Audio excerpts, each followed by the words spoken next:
नमस्कार, स्वागत है आपका। मेरा नाम है विपिन बेबाक। मेरे साथ मेरे सहयोगी शादाब रिजवी। धन्यवाद।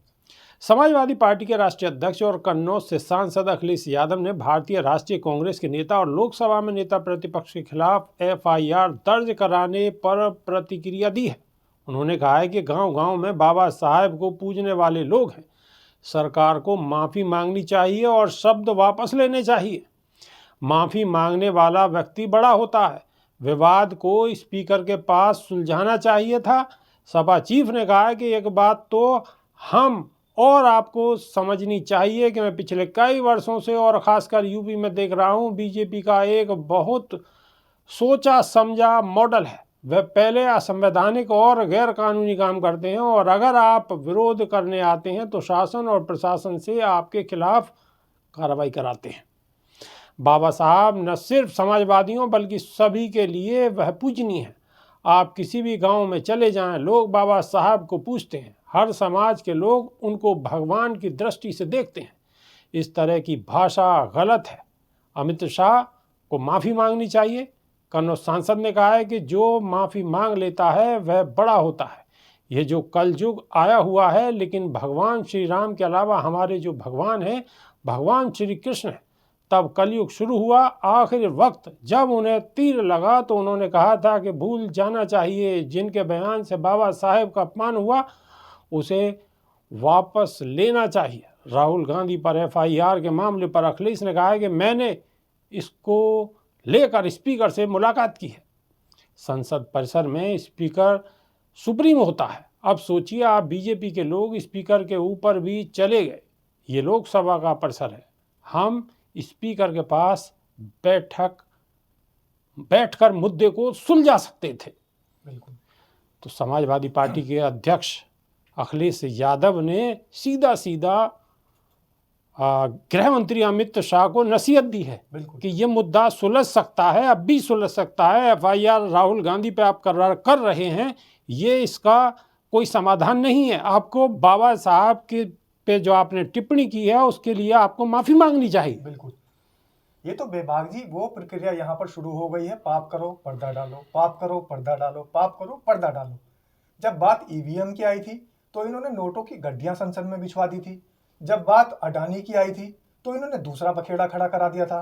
अब बात अमित शाह की आई है और अमित शाह जब इस देश के संविधान के शिल्पकार पर टिप्पणी करते हैं और उनको सरेआम संसद के अंदर बेइज्जत करते हैं, तो शायद जब पूरा देश अमित शाह के पुतले फूंक रहा है, अमित शाह के गले में जूतों की माला डाल रहा है, जब पूरा देश में हाहाकार मचा हुआ है, त्राहिमाम मचा हुआ है, उस समय इन्होंने इस सारे मामले से ध्यान भटकाने के लिए राहुल गांधी के साथ धक्का मुक्की करा दी।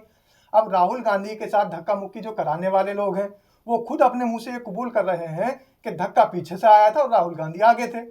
मीडिया के जरिए लोगों के सामने ये बात आ चुकी है। उनका बयान स्पष्ट तरीके से ये बोल रहा है और वो खुद अपने बयान में बोल रहे हैं, सांसद जो कि चोटिल हुए हैं, कि हम जब जा रहे थे तो धक्का पीछे से आया, राहुल गांधी आगे थे। तो अब पीछे वाले जो लोग थे वो तो भारतीय जनता पार्टी के थे, इसलिए भारतीय जनता पार्टी के जो सांसद हैं उन पर तो रिपोर्ट दर्ज हो नहीं सकती। इसलिए उल्टा चोर कोतवाल को डांटे। राहुल गांधी जो आगे थे, जिनकी तरफ धक्का दिया गया था, उल्टा राहुल गांधी पर ही रिपोर्ट दर्ज कर दी गई है। तो ये बड़ी शर्मनाक बात है। अब अखिलेश यादव अगर आवाज उठा रहे हैं और वो इस बात को भी बखूबी निभा रहे हैं कि हम विपक्ष के लोग हैं और हम बाबा साहेब अम्बेडकर को भी मानते हैं जितना कि भगवान को मानते हैं। हमारे धर्म के अंदर जैसे भगवान श्री कृष्ण है, ऐसे ही बहुत सारे जो जाति संप्रदाय हैं, जो बहुत सारे समाज हैं, उनके भगवान बाबा साहेब अम्बेडकर हैं। और इस देश के अंदर बाबा साहेब अम्बेडकर और उनके अनुयायी, उनके चाहने वालों की तादाद बहुत बड़ी संख्या में है। शादाब रिजवी, एक बात और भी है कि ऊपर वाले को यानी कि भगवान को किसी ने नहीं देखा, हम सब लोग मानते हैं। बिल्कुल।